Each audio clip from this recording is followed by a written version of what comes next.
రెండు బ్రేక్ ని చూస్తున్నాం. నేడు పల్నాడులో మాజీ సీఎం జగన్ పర్యటనపై ఉత్కంఠ నెలకొంది. సత్తెనపల్లి రెంటపాలలో వైసీపీ నేత నాగా మల్లేశ్వరరావు విగ్రహ ఆవిష్కరణకు వెళ్లాలని జగన్ నిర్ణయించుకున్నారు. అయితే జగన్ పర్యటనకు అనుమతి లేదంటున్నారు జిల్లా ఎస్పీ శ్రీనివాసరావు. మరోపక్క వైసీపీ క్యాడర్ జగన్ టూర్ ఏర్పాట్లను పూర్తి చేశారు. వైసీపీ నేతలు అనుమతి కోరారని, తమ డిపార్ట్మెంట్ అడిగిన వివరాలను వారు ఇవ్వలేదన్నారు. మాజీ సీఎం జగన్ సత్తెనపల్లి పర్యటనకు అనుమతి లేదన్నారు. ల్యాండ్ ఆర్డర్ సమస్య కారణంగా పర్మిషన్ ఇవ్వలేమని స్పష్టం చేశారు. తాము అడిగిన పత్రాలు ఇస్తే అనుమతిని పరిశీలిస్తామన్నారు.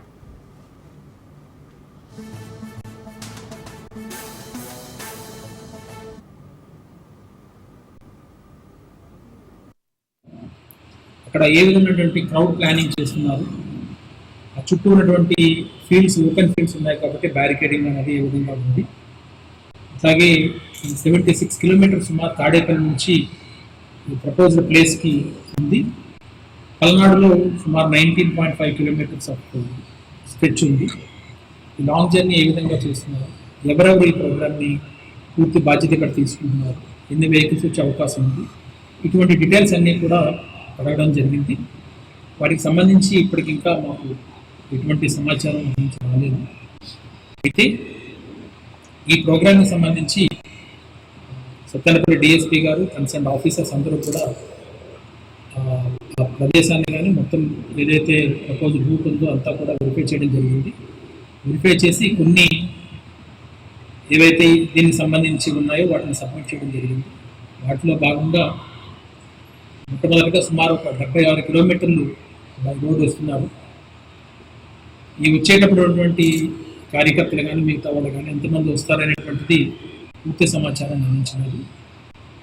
రెంటపాళ్ళ విలేజ్లో ఏదైతే మనకి క్రోసూరు టు అచ్చంపేట వెళ్ళే రోడ్డు దగ్గర నుంచి ఈ ప్రపోజ్డ్ ప్లేస్ ఉందో ఇక్కడికి సుమారు ఒక 500 నుంచి 600 మీటర్ల రోడ్డు ఉంది.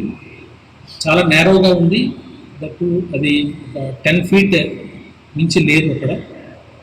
అక్కడికి ఇంత క్రౌడ్తో వెళ్ళడం కానీ, మళ్ళీ తిరిగి సేమ్ కాన్వాయ్ని అదే రూట్లో తీసుకురావడం కానీ, అక్కడ నుంచి ఎగ్జిట్ రూట్ కానీ, ఏదైతే ఇప్పుడు స్టాచ్యూ ఉందో దానికి 3 వైపులా కూడా ఓపెన్ ఫీల్డ్స్ ఉన్నాయి. ఆ ఓపెన్ ఫీల్డ్స్ అన్నీ కూడా కంప్లీట్గా క్రౌడ్ రావడానికి అవకాశం ఉంది.